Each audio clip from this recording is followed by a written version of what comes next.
Hey, welcome to the Fiddlerman Q A. Today we have a question from Tiberius regarding the need for positions. I think he even mentioned third position in bluegrass or country music. And let's have a listen to that question. This is a video question for Fiddlerman. I've got the traveling fiddle. This is probably my last recording with it before I send it on its way. Mine has to do with third position. Is there any fiddle tunes that would help me get accustomed to playing third? Because I don't know why I shouldn't play up D string and then jump over to A as opposed to... Because I cannot find this position. I can't seem to find a comfortable spot for my palm to rest on the edge of the violin. I don't know where it's supposed to rest, and I'm not sure just when I should make that transition or go to the next string, because to me I don't quite get it yet. So if you could help me out on that, I'd appreciate it, and thank you very much.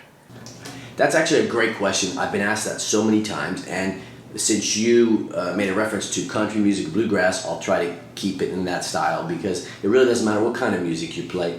The benefits of using positions are many. I'm going to start with the first point, which is deciding which chords you're going to play. You're not limited to the string that's adjacent. Like in bluegrass music, often you use the open strings.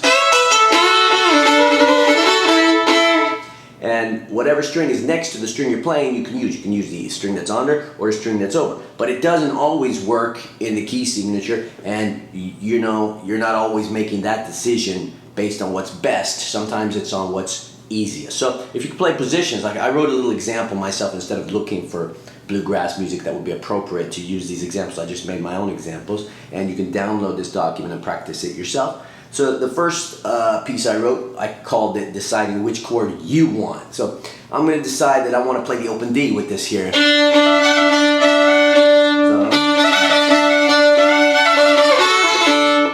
and instead of going up on first position, I wouldn't be able to hit the D. So I decided I wanted to play the D in this particular example, and that's the only way to do it, in the position. You can play in second position or fourth position, but in this particular case, since you want to hit the D, third will be better.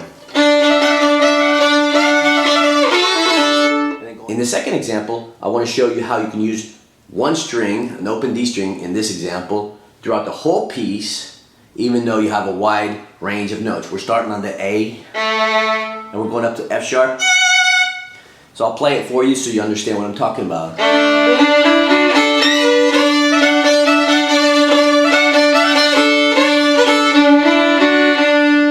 So I kept that open D string going because I decided I wanted to, and the only way to do it was to go in position up and down. Okay, so being able to decide which open notes, which drones, which chords you're going to play, you need to be able to play positions, unless you play just the music that is suitable to the positions that you can play. All right, in my next example, I'm talking about chords and chops in an accompaniment. In a bluegrass band, you often just don't play the solo, but you'll play an accompaniment. Some thirds are always really practical in any kind of accompaniment. It's the bottom part of a chord.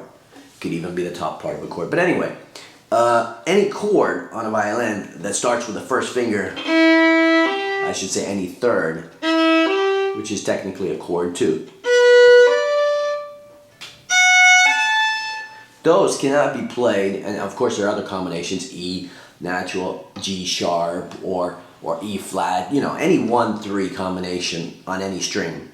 You can't do that unless you play in the position. So if I was playing in a band and they want, the E, or if I want to play, so I just wrote those chords out and, off beats there. It doesn't really matter, but it's often very convenient, in the bluegrass, even if you're going to play chops.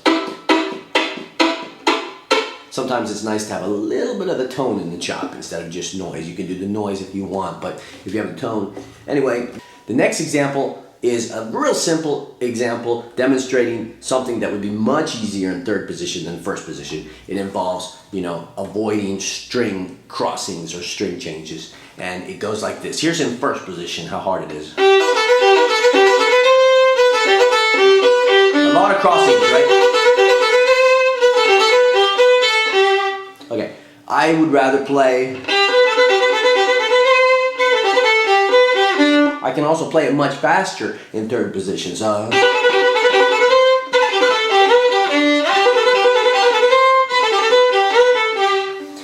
And obviously, you know, it's not as easy. So that's a situation where positions makes it easier to play bluegrass. I'm sure there's plenty of stuff out there. Next example would be if you need to play higher than a B natural. B natural is fourth finger on the E string, so if you need to go higher, you need to go in positions. Here's an example from Craig Duncan's Cajun Cooking. So obviously I could have played in second position, just moved a little bit, but anyway, that's just a little tiny part from, and there you can go much higher obviously than third position. The last thing I want to talk about is finger patterns. Now, playing in positions will allow you to play the same exact pattern on one note starting on different notes. So you're starting on different notes but achieving the exact same thing without your brain having to work too hard, you know, because the pattern will be different every single time if you don't shift. So in this example, I wrote a pattern 1, 3, 2, 3, real simple, moving up in fourths all the way up until we get to F natural. So starting in first position, going to fourth, third, second, first. So that allows you to play the same thing over and over on whatever note you decide to start on. So whether you play, you know, slurs or not.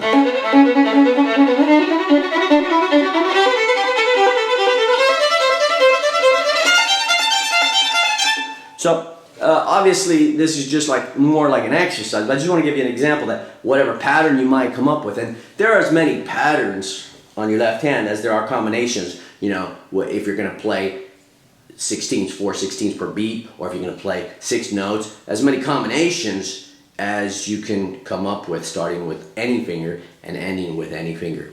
There are quite a few, and those patterns, you know, if you work them, if you learn new patterns and you can, you know, execute them in any position, it gives you a wide variety of options when playing any kind of music whatsoever.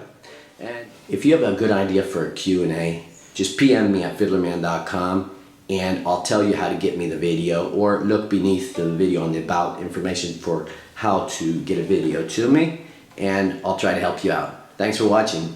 Oh, by the way, this is a Fiddlerman Master Violin that you can get at fiddlershop.com. See you next time.